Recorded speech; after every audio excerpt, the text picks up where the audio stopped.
Agora são 6 horas, 2 minutos. Fazemos contato com Luiz Cláudio Marcolino, que é economista, dirigente sindical e que todos os dias participa aqui do Jornal Brasil Atual com a sua coluna São Paulo em Foco. Boa noite, Marcolino. Boa noite, Rafael. Boa noite, Fabi. Marcolino, boa noite. Você hoje vai falar sobre as investigações que afetam o governo de Geraldo Alckmin, principalmente das obras relacionadas à mobilidade. Vamos falar, tem investigação em Rodoanel, obras do metrô, caso Alstom. É uma quantidade enorme, né, Marcolino? Então, esse tema, inclusive, Rafael, a gente trabalhou muito em cima dele quando era líder da bancada na Assembleia Legislativa, que nós acompanhamos, né, todo o processo do acordo de leniência com o CAD na época em relação a Siemens e Alstom. E agora, esse acordo de leniência firmado na semana passada é em relação a Camargo Correia. E o que chama atenção, Rafael, nesse acordo de leniência que foi feito com o CAD, Ministério Público Federal e a Camargo Correia, que ela apresenta que essa estrutura de cartel, né, durou 16 anos no estado de São Paulo, que apresenta outras regiões como Fortaleza, Salvador, Rio de Janeiro, mas nós sabemos que as obras nessas regiões e estados são pontuais. As grandes obras, de fato, estão estruturadas no estado de São Paulo. E nós estamos falando que, aqui de acordo com a matéria, né, que esse cartel durou 16 anos, né, e está sendo dividido em 3 etapas. E vale a pena lembrar, né, quem são os governadores que, né, conduziram o estado de São Paulo nos últimos 16 anos. Né? Nós temos agora o Alckmin como governador, já tivemos o Serra como governador do estado de São Paulo, o próprio Cláudio Lembo, o Alckmin novamente. Nós estamos falando, né, do mesmo grupo político que governa, né, o estado há 16 anos, e o que chama atenção, né, nas matérias que saíram, que ninguém faz a relação, né, com os governos do estado. Comenta mais das empresas, né, comenta do cartel, né, comenta do processo de licitação, mas como se não houvesse, né, essas obras fossem vinculadas ao governo do estado. E todas essas obras, que são obras vinculadas ao governo do estado de São Paulo. E são obras, né, como a linha 15, a prata, a linha 17, ouro, né, ambas são do monotrilho, a linha 6, laranja do metrô, né, a linha 4 do metrô. Então nós estamos falando aqui que são obras que foram desenvolvidas ao longo desses últimos 16 anos, todas elas na gestão do PSDB, dos governos, né, que sucederam o estado de São Paulo, e são, né, todos eles, né, vinculados ao mesmo partido. Então o que chama atenção, né, além dessa estruturação do cartel, é justamente a não citação, né, dos governadores que estão acompanhando ou que estavam à frente das pastas do governo do estado nesse período. E a gente lembra, né, Marcolino, que existe um personagem que é central nessa história, que começou a ser investigado e depois desapareceu, que é o tal do Paulo Preto, que era o arrecadador de recursos do PSDB. Como é que está essa história? Você pode falar alguma coisa sobre isso? Então, tem o Paulo Preto, né, que era o arrecadador, né, em relação a gente fala que era da máfia do asfalto, né, que era nas duplicações das estradas, né, que é lá do DR. Nós temos o próprio Robson Marino, que hoje está no Tribunal de Contas do Estado, né, e era da Casa Civil.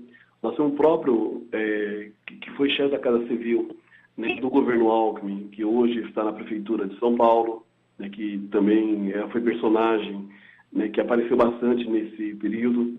O próprio André Matarazzo, que aparece, né, nas contas lá da Suíça, né, tem lá documentos mostrando que você tinha membros do poder público, né, estadual, tinha membros do parlamento, tinha membros que são chefes, né, do executivo, né, dos sucessivos governos do estado de São Paulo, e que chama atenção também nesse processo, que quando teve lá o acordo de leniência da Siemens e da Alstom, né, a gente vê que quem estruturou, né, toda essa estrutura do cartel dos metrôs nos estados é uma empresa que chama Tejofran, né, e é uma empresa que continua atuando ainda, né, no governo do estado de São Paulo. Né, boa parte hoje da estrutura do estado, a Tejofran, ela é uma empresa que continua atuando, e no acordo de leniência que tinha da Siemens e da Alstom, uma das partes desse acordo de leniência falava que quem fazia o processo, né, dessa articulação, né, do cartel era justamente a Tejofran. E é uma empresa que continua ainda,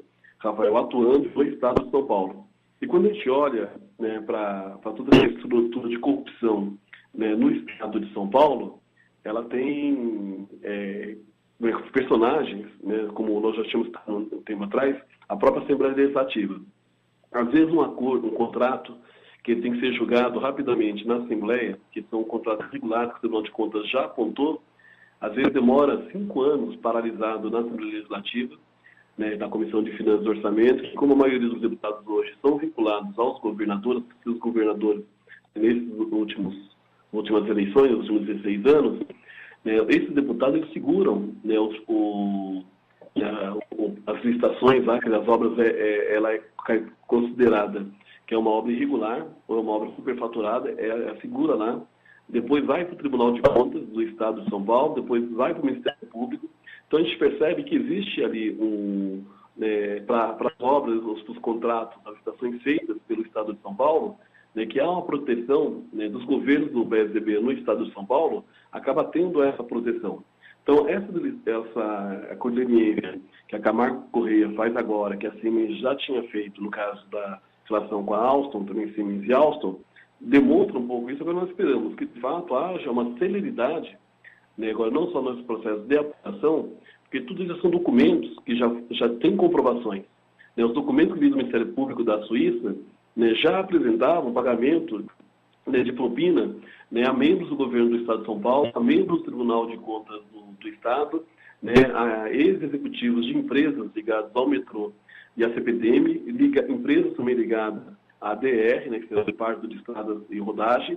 Então, nós estamos falando de um processo que é mais de 16 anos que vem sendo estruturado no país. Né, vai até um pouco mais. Nós levantamos isso na Assembleia na época. Esse processo começou em 1983 com uma empresa chamada Segelec, que quando começou a privatização do setor elétrico, né, no Estado de São Paulo, a partir dali você começou a estruturar o processo de corrupção por dentro do governo do Estado de São Paulo, ainda em 1983. E depois você foi tendo uma privatização de todo o setor elétrico, depois como fala, das produtoras e geradoras de energia, né, no Estado de São Paulo, onde você tem, por exemplo, a Siemens operando hospitais. Né, os principais aparelhos que tem hoje, né, no Estado de São Paulo, nos hospitais, é produzido pela Siemens. Você olha os geradores nos postos hoje das empresas de energia, você vai lá ver que também é da Siemens. Né, você olha na estruturação do metrô, você tem ali a empresa Siemens. Então, eles foram se estruturando por dentro, né, do poder público estadual. Então, acho que essa delação combinado, né, com esse acolhimento da Camargo Corrêa, é importante que a gente comece a ficar atento. Tem muitos elementos ali que não dá para a gente não destacar, né, esse problema que está acontecendo no Estado de São Paulo, porque ninguém está destacando. Né, nenhuma outra emissora, nenhum outro jornal está, né, tratando dos detalhes desse esquema de corrupção no Estado de São Paulo. Então, nós já tratamos muito, né, sobre esse tema na Assembleia Legislativa, e eu acho que tem que voltar à tona agora, porque as outras veículos de comunicação, com certeza, não tratarão desse tema, porque é um esquema de corrupção que mexe diretamente com a estrutura do PSDB, com os governos do Estado de São Paulo. Está aí a blindagem da mídia, mas as pessoas que queiram se informar podem ouvir aqui a Rádio Brasil Atual, que dão as notícias que as outras não dão e também não troca a notícia, né, Marcolino? Não, com certeza. Né? Nós estamos percebendo aí que já teve alguns jornais e emissoras que deram e já tiraram do ar, né, justamente para a população não estar acompanhando. Então, acho que é fundamental, né, a gente trazer à tona essa acolhimento. Por que as empresas também estão fazendo essa acolhimento? Porque eles querem voltar a operar no Estado de São Paulo. Né? Então, até para operar, elas precisam contribuir com a justiça. Então, né, aí a forma de contribuir com a justiça, inclusive, é cobrando do poder público estadual, né, que esse recurso que foi desviado, ele volte de novo para os cofres do Estado e que seja bem aplicado dessa vez. Quero agradecer a participação de Luiz Cláudio Marcolino com a sua coluna São Paulo em Foco aqui no Jornal Brasil Atual, sempre apresentando problemas, desafios que precisam ser superados pelo povo paulista para que o Estado de São Paulo retome seu caminho de crescimento. Marcolino, muito obrigado pela tua participação e amanhã novo contato, nova participação, ok? Com certeza, uma boa noite, até amanhã. Luiz Cláudio Marcolino aqui no Jornal Brasil Atual.